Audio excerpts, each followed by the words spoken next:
On va maintenant continuer cette deuxième matinée du grand oral du handicap organisé par le collectif Handicap. Alors pour ceux qui nous rejoignent maintenant, je vous rappelle le dispositif assez simple. On a souhaité et on a invité l'ensemble des candidats de l'extrême gauche à l'extrême droite pour échanger avec eux sur leur programme à destination des personnes handicapées, mais aussi parfois sur l'impact de leur programme sur les personnes handicapées.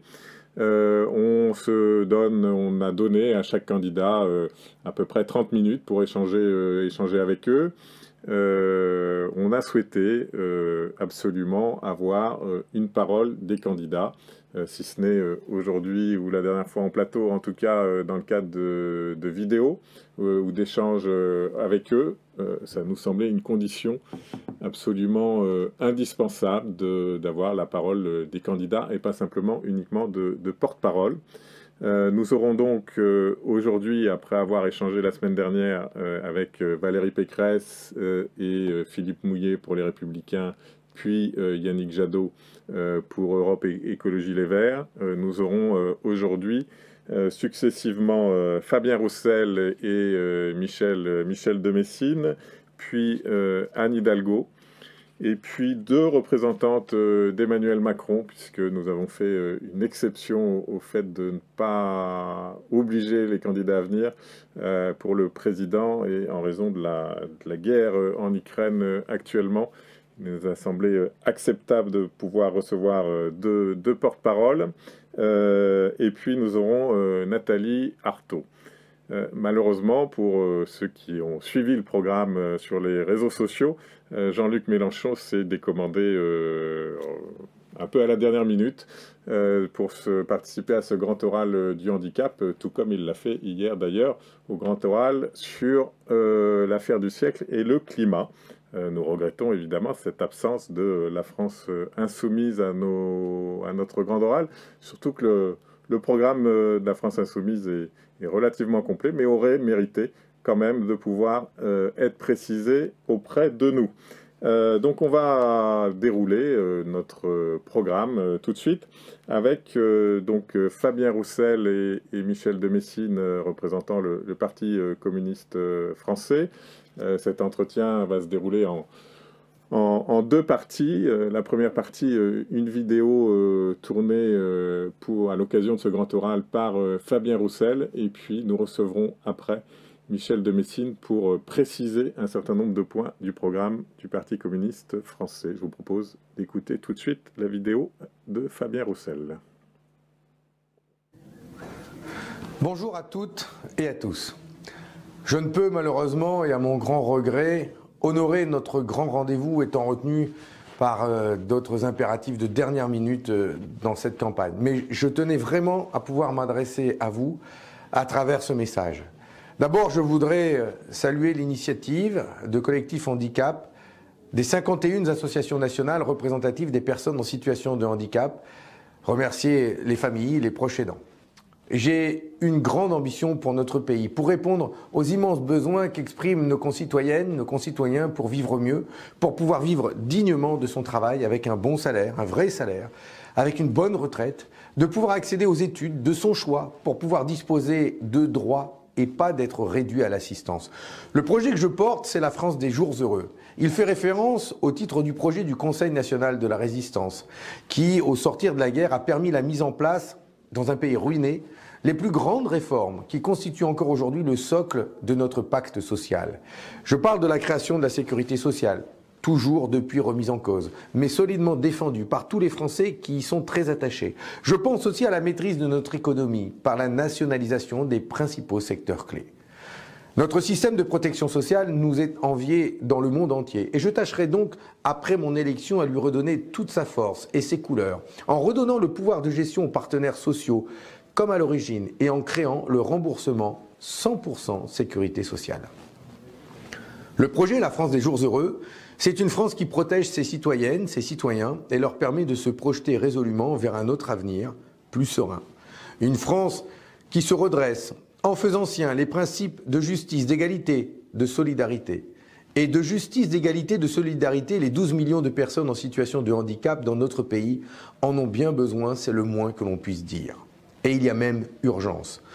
La liberté de mouvement, le droit à l'éducation et à la formation, le droit au logement, le droit à une vie libre et digne reste encore pour beaucoup un rêve inaccessible. Vous subissez encore plus que tout autre et de plein fouet, quelles que soient les présidences, les politiques de régression sociale avec son cortège de malheurs. Chômage de masse, précarisation du travail, casse de nos services publics. Mon programme, c'est 180 propositions pour un pacte social, écologique, républicain. Parmi mes priorités, un vrai travail pour toutes, pour tous, l'école et la santé. Avec moi, ce sera le travail avant les profits des actionnaires. L'objectif du chômage zéro.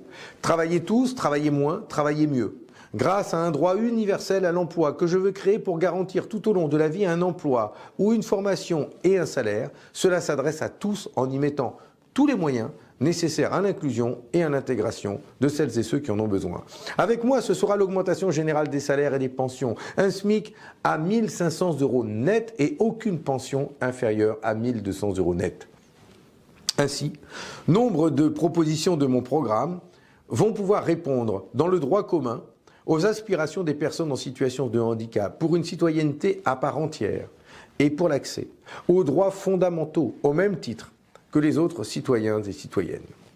Parmi les 180 propositions de mon programme figurent un certain nombre de propositions pour agir pour les droits des personnes en situation de handicap. Avec moi, les politiques publiques du handicap seront à visée émancipatrice, fondées sur les droits humains pour en finir avec cette vision paternaliste et essentiellement médicale, comme le souligne le rapport de l'ONU à l'encontre de notre pays. Nous inscrirons dans la Constitution le principe d'accessibilité universelle, ce qui aurait rendu impossible ou contestable des lois indignes, comme l'article de la loi Elan, supprimant le 100% accessible dans les logements neufs, que je rétablirai immédiatement. Pour le droit à un revenu digne, je créerai un revenu d'existence au niveau du salaire minimum et je mettrai fin à l'humiliation d'avoir son AAH soumis à conditions de ressources du conjoint. Pour le droit à la compensation, je mettrai en place une prestation universelle d'autonomie, sans barrière d'âge, ni reste à charge revalorisé. Elle ne l'a pas été depuis 2006, ce qui est scandaleux. Et surtout, avec une prise en charge réelle de tous les besoins de compensation, ce qui, vous le dites, n'est pas le cas du tout aujourd'hui. Grâce à la création d'un service public national de l'autonomie, il sera mis fin aux inégalités territoriales pour l'accès et le montant financier de ce droit. Car, en effet, aujourd'hui, alors que la loi de 2005 avait prévu un financement national de la compensation, on constate que l'État s'est défilé de ses engagements puisque la charge financière s'est déplacée vers les départements qui financent à 70% et l'État à 30%. Cela crée ainsi des inégalités inacceptables. Enfin, les MDPH seront dotés de moyens financiers et de moyens en personnel à la hauteur des besoins et de la tâche, pour un accueil et un traitement des dossiers qui ne rajoutent pas de la souffrance, comme c'est le cas encore trop souvent actuellement. Le droit effectif à l'éducation, le droit à l'emploi, le droit effectif à la vie dans la cité font l'objet d'autres propositions que je ne peux détailler dans ce court instant, mais permettez-moi de faire confiance à Michel de Messine, l'ancienne ministre du label Tourisme pour le handicap, la sénatrice rapporteure de la loi de 2005 pour son groupe, que vous connaissez bien et qui a souvent été à vos côtés et qui a accepté de prendre ma suite pour continuer cet échange et répondre à toutes les questions que vous poserez. En tout cas, pour ma part, je voudrais vous assurer de toute ma mobilisation avec le programme des Jours Heureux pour que s'ouvre pour vous un nouvel avenir par une reconnaissance et une application de vos droits effectifs, condition essentielle pour une citoyenneté pleine et entière. Encore félicitations pour votre contribution à revivifier la démocratie avec votre initiative d'un dialogue direct avec les citoyens concernés par le handicap. Merci Fabien Roussel pour cette vidéo qui précise déjà un certain nombre de points du programme, de son programme et de son parti pour les personnes handicapées, qui aussi explique de manière assez claire que, évidemment, au-delà des des propositions qui concernent spécifiquement les personnes handicapées. Toutes les propositions, évidemment, concernent les personnes handicapées qui sont évidemment des citoyens à part entière. Mais on va maintenant pouvoir échanger un peu plus précisément sur un certain nombre de propositions avec Michèle de Messine, sénatrice du Nord, qui, comme le rappelait Fabien Roussel, est impliquée sur le sujet du handicap depuis de longues années, et qui a évidemment contribué, j'imagine, à définir le programme du candidat sur cette partie-là. C'est vrai que le programme du Parti communiste pendant ces élections s'appelle « La France des jours heureux », qui renvoie évidemment à beaucoup de choses, et notamment à tout ce qui a été fait par le Conseil national de la résistance après la Deuxième Guerre mondiale, et notamment pour reconstruire la sécurité sociale et redonner des revenus décents à tous. Peut-être cette allusion-là aux jours heureux nous fait nous poser tout de suite deux questions. On va commencer par la première, mais c'est sur la question des revenus. Qui pourrait être octroyé aux personnes handicapées. Qu'est-ce que vous pouvez proposer dans le domaine? Bien, bonjour à tous, merci de nous accueillir. Évidemment, Fabien Roussel a déjà dit beaucoup de choses et qui montrent bien la cohérence quand même de nos propositions, qui s'appuient sur un programme qui est très ambitieux pour notre peuple et qui traite des problèmes du travail, des ressources, de la santé et de l'école. Ce sont des points majeurs. Et c'est aussi des points majeurs qui sont posés par les associations qui représentent le monde du handicap, où vraiment sont des grands questionnements. Alors, la question des ressources, elle est au cœur du sujet. Et nous proposons, alors aujourd'hui, on connaît les dispositifs de l'AH, qui ont beaucoup fait parler d'eux dans la dernière période, et notamment avec ce débat autour de la déconjugalisation, qui malheureusement n'a pas abouti, malgré un débat au Parlement intense. Et nous avons, notre groupe, Marie-Georges Buffet en particulier, avait déposé une proposition de loi pour mettre fin à ce qu'on peut appeler, surtout quand on est une femme, une forme de scandale, quoi, d'avoir recours, de ne pas reconnaître la personne à part entière. Et en fait, pourquoi c'est comme ça? C'est parce que globalement, l'âge, puisqu'on l'appelle comme ça, est classé quand même un peu dans les minima sociaux, et ça l'attire en arrière, et c'est une forme d'indignité pour les personnes, je trouve. Donc nous, avec nos propositions, on veut vraiment sortir de là, et on propose, pour les personnes handicapées qui ne peuvent pas travailler, un revenu digne qui devrait être au niveau du salaire minimum. Alors on demande un salaire minimum en plus, puisque la proposition de Fabien Roussel, c'est 1 500 € net et 1 923 € brut. Très important de dire les deux, parce que dans la différence, il y a notre sécurité sociale. Ça permet quand même de bien viser. Et donc, voilà ce que nous proposons pour les personnes qui ne peuvent pas travailler, pour qu'ils aient un droit, pas une assistance. Trop de mesures concernant le handicap relèvent un dispositif d'assistance. Ce que réclame aujourd'hui, comme le dit l'ONU d'ailleurs, c'est des droits. Et bien, des droits, c'est aussi sonnant et trébuchant. Et donc, voilà ce que nous proposons. C'est vrai qu'aujourd'hui, il y a 1,2 million ou plus un peu de personnes qui touchent la hache. Moi, j'ai regardé les rapports, ça a doublé en 30 ans. On a l'impression que ça affole un peu, d'ailleurs. Je pense que, bon, il faut regarder quand même peut-être du côté de la H2 qui a favorisé ce doublement et qui, faut le dire, n'est pas top, hein. on peut dire qu'il y a beaucoup de choses à faire et à dire autour de cet AH2 qui permet à la fois de travailler. La H2 étant pour les personnes ayant un taux d'incapacité entre 50 et 79%. Voilà, c'est ça, mais c'est assez hybride. C'est assez hybride et puis ils n'ont pas le droit de travailler plus que 17 heures. Donc ça leur fait quand même des revenus qui ne sont pas à la hauteur. En plus, moi je pense qu'aujourd'hui, on peut avoir plus d'ambition. C'est-à-dire avec les progrès des techniques, de l'immense progrès économique et technique, je pense qu'on peut avoir plus d'ambition sur les possibilités d'inclusion par le travail. Et je crois que lorsqu'on regarde, on n'en parlera peut-être pas aujourd'hui, mais la question de l'insertion par le travail, on s'aperçoit, enfin c'est une expérience personnelle en plus, on s'aperçoit que les personnes qui sont inclus, disons, dans le travail, souvent c'est ceux qui sont les moins handicapés.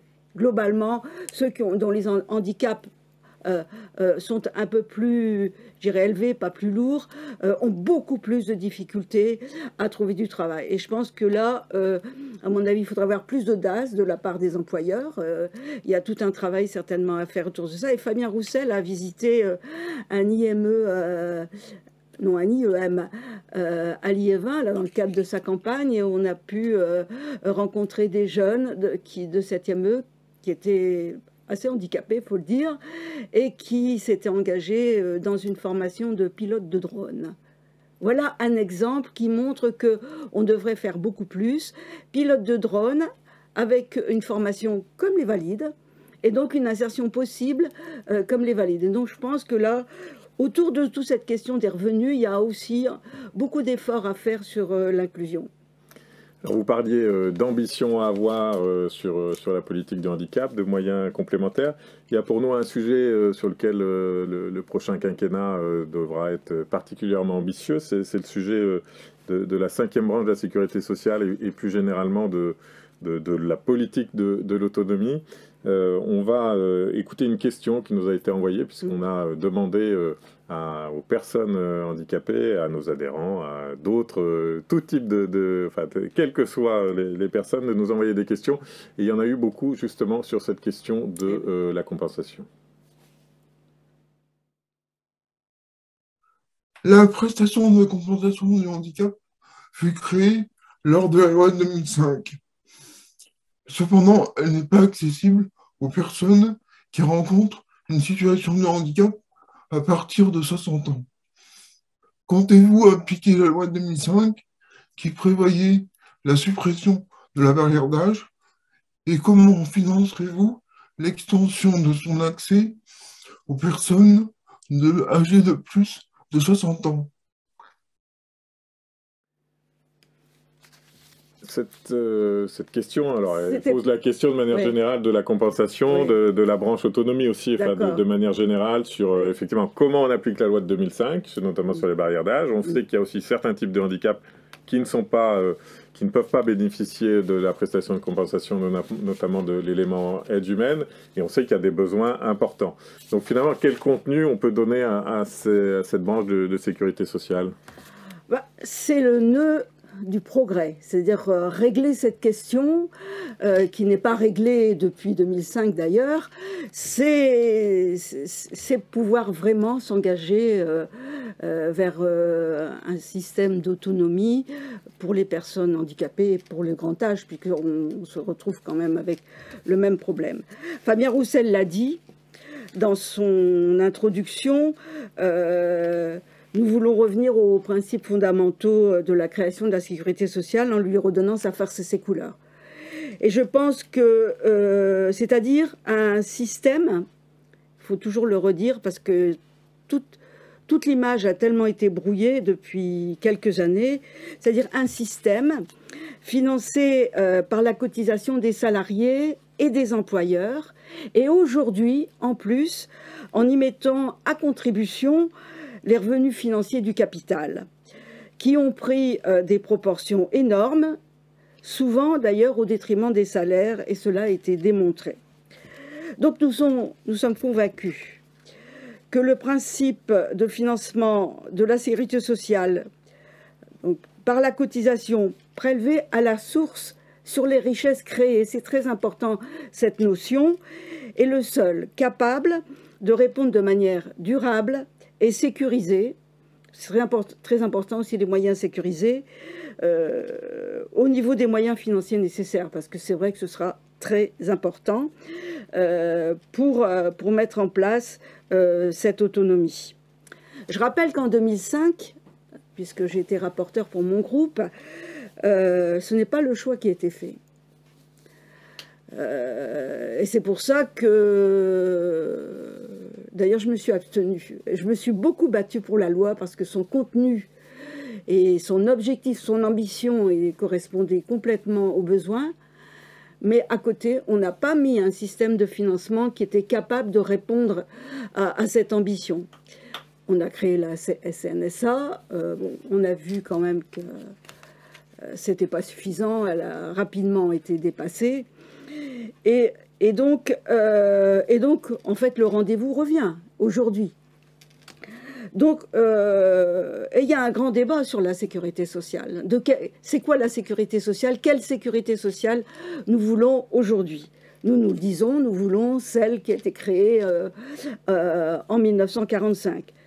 Je constate que le président de la République aussi prône une nouvelle sécurité sociale à 100%, comme nous le disons aussi.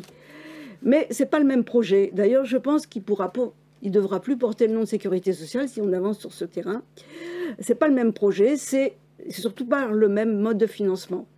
Aujourd'hui, ce qui est préconisé, et pas seulement par le président Macron d'ailleurs, c'est une sécurité sociale financée par l'impôt. Et parce que les motifs, on les connaît, c'est ceux du coût du travail, qu'il faudrait forcément baisser. Et l'objectif, c'est de libérer définitivement, parce que ça a déjà été fait partiellement, l'entreprise du système solidaire pour le remplacer par l'impôt. Nous disons que ce n'est pas du tout la même sécurité sociale. Nous voulons redonner les couleurs et sa force. C'est d'ailleurs pas le chemin qui a été choisi par le Conseil national de la résistance, parce que ces débats, ils étaient quand même déjà depuis le début. Et nous avons aujourd'hui le meilleur système de sécurité sociale envié dans le monde entier. Je pense que c'est la raison pour laquelle nous devons continuer à développer ce système. Il a certes été affaibli par des réformes successives. Fabien Roussel en a parlé, notamment celle-là, je pense qu'il faut s'en rappeler parce qu'on va la supprimer, celle du projet de loi de financement de la sécurité sociale, qui a encadré par l'État la dépense, qui fait qu'aujourd'hui, on a une enveloppe fermée, c'est-à-dire qu'on ne peut pas dépenser plus, alors que en même temps, il faudrait continuer à développer les ressources. Mais ça, on ne peut jamais en discuter. Et c'est la raison pour laquelle ça nous a donc fait réfléchir autour de la proposition du 5e risque, qui est venu sur la table. Il existait déjà il y a 20 ans. Hein, mais c'était un 5e risque avec la cotisation à l'époque. Enfin, celui que je défendais à l'époque, c'était un 5e risque, mais avec le système de cotisation. Or, aujourd'hui, elle vient d'être votée. On peut dire qu'il y a quand même un certain flou qui n'est pas levé. Il y a un flou et il n'y a pas de moyens non plus. Voilà, donc il y a un flou sur comment ça va fonctionner. Alors, le flou en matière de loi, c'est toujours très dangereux, puisque c'est les décrets qui décident. Et on voit après que les décrets, quelquefois, ils prennent des distances avec le texte. C'est un petit peu ça qui s'est passé en 2005. En 2005, on avait une grande loi, mais on a eu des décrets très, très en retrait. Donc l'expérience devrait nous faire être très vigilants. Donc, d'abord le flou, 2, les ressources, c'est les mêmes. C'est-à-dire qu'il n'y a pas de ressources supplémentaires. On entend vaguement parler d'un recours à la CSG, hein, donc à l'impôt, alors que les Français, quand même... ils ont déjà un pouvoir d'achat très en difficulté, on va encore s'adresser à eux. Et puis aussi, on entend parler, ce qui est plus dangereux, un certain nombre de rapports d'ailleurs disent parle d'introduction des assurances privées, des complémentaires, ce qui nous fait dire qu'on s'éloigne de plus en plus, avec cette 5e branche, du système fondamental. Et donc avec tous les dangers que ça suppose. D'ailleurs, les organisations syndicales, qui sont quand même partenaires principaux du système, sont très inquiètes de cette dérive et ne sont pas favorables, hein, c'est le moins qu'on puisse dire. Donc c'est pourquoi nous, on a choisi d'inscrire la prise en charge de l'autonomie dans la branche maladie. En tout cas pour l'instant, avec le principe de financement par la cotisation. Nous disons, nous pouvons le faire, mais avec des nouvelles ressources. Évidemment, il faut que ce soit crédible. Et ces nouvelles ressources, elles sont dans le programme de Fabien Roussel. L'amélioration générale des salaires, le SMIC à 1 500 €, c'est-à-dire globalement les recettes vont rentrer de manière beaucoup plus importante qu'avec les bas salaires d'aujourd'hui. Il y aura aussi des recettes nouvelles par le plein emploi. Fabien Roussel, il a dit, propose la sécurité sociale de l'emploi, c'est-à-dire un chômage zéro, avec des moments de formation, mais toujours avec un salaire. On a estimé que 2 millions d'emplois en plus sur 5 ans, c'est 140 milliards dans les caisses de la sécurité sociale. Et puis les recettes nouvelles dont je parlais tout à l'heure, c'est le prélèvement de 10% sur les revenus financiers, c'est 30 milliards. Donc on voit bien qu'en s'appuyant sur notre système fondamental, on peut répondre à cet enjeu de l'autonomie qui est un nouveau progrès de civilisation de la société, comme l'ont été les retraites et le droit à la santé. Donc, et puis j'ajouterais aussi qu'il faut mettre fin aux exonérations. C'est pas ce que propose quand même le président de la République. Il ne parle plus que du salaire net. Ça veut dire, donc le salaire net, il n'y a plus de salaire brut. S'il n'y a plus de salaire brut, c'est inquiétant quand même. Puisque là, je disais, la différence entre les deux, c'est ce qu'on appelle notre salaire socialisé. Donc, nous nous appuyons donc sur la branche maladie avec des nouvelles recettes. Et donc, du coup, on peut mettre en place notre grand service public de l'autonomie pour le handicap et le grand âge, dont le rôle sera d'articuler les différentes structures du lien, les associations départementales, régionales, nationales.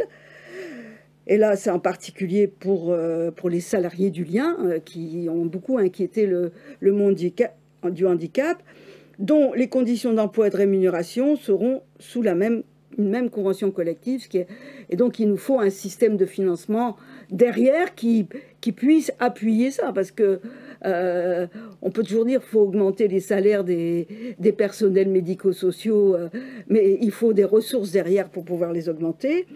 Et ensuite, avec ce service public d'autonomie, on pourra mettre en place une véritable coordination des politiques publiques de l'autonomie, avec un contrôle démocratique réunissant l'État, les collectivités locales, les associations. L'enjeu est de travailler à partir de l'existant, puisque sur l'existant existe, il faut s'appuyer dessus, à l'amélioration du niveau de prise en charge et aussi, en même temps, à l'allègement et à la simplification des procédures pour que le droit à l'autonomie devienne une réalité concrète, un vrai droit accessible à tous, égal et sur tout le territoire, quel que soit le handicap et l'âge. Ce que réclame le monde du handicap, justement, de pouvoir être citoyen à part entière.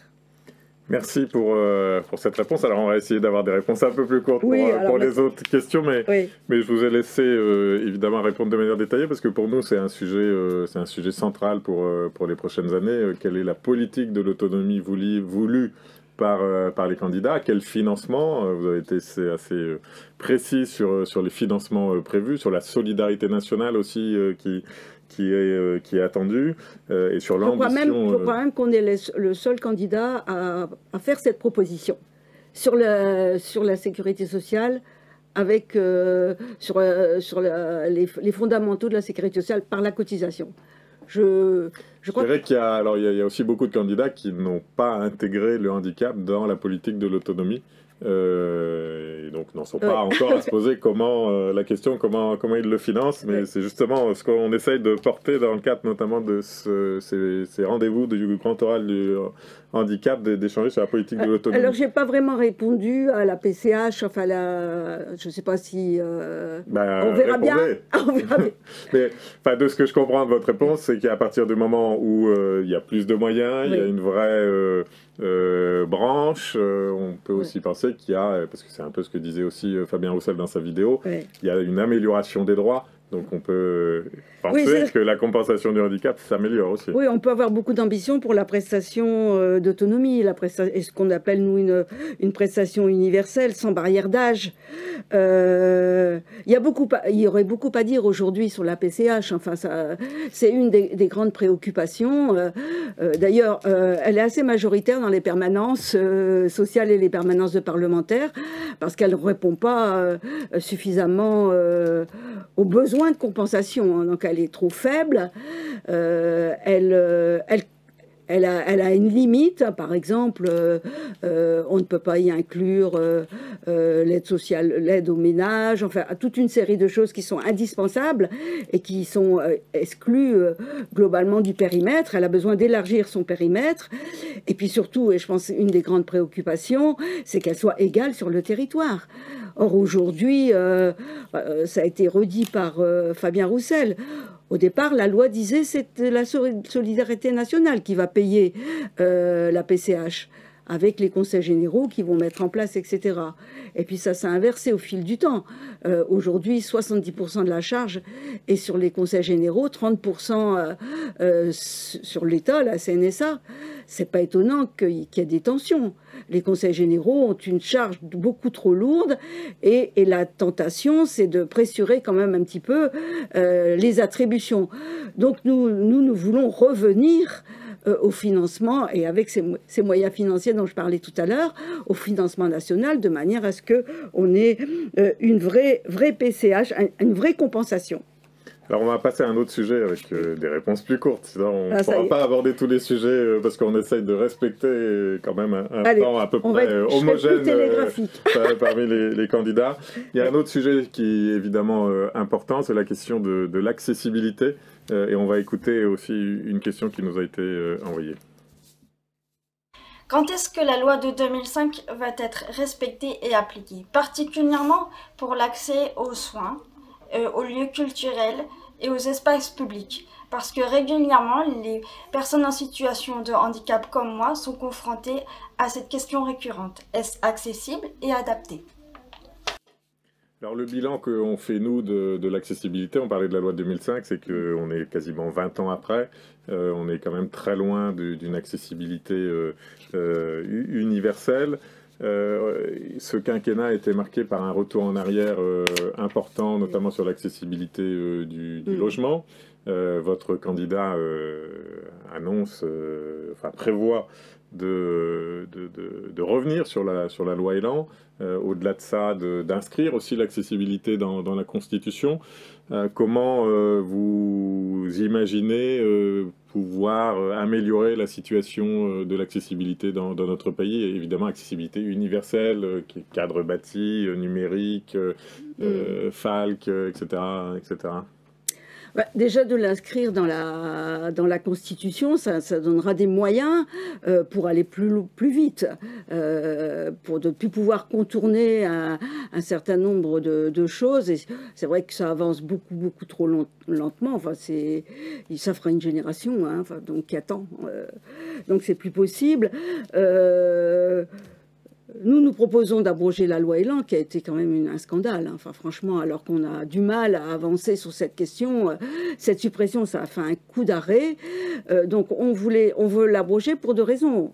d'abord la raison qu'elle elle a supprimé l'accessibilité à 100%, mais aussi parce qu'elle porte atteinte aussi au logement social. Or, quand même, 34% des personnes handicapées, c'est près du double, sont logées dans le logement social. Et donc là, ça va encore rendre plus difficile. Donc on veut l'abroger.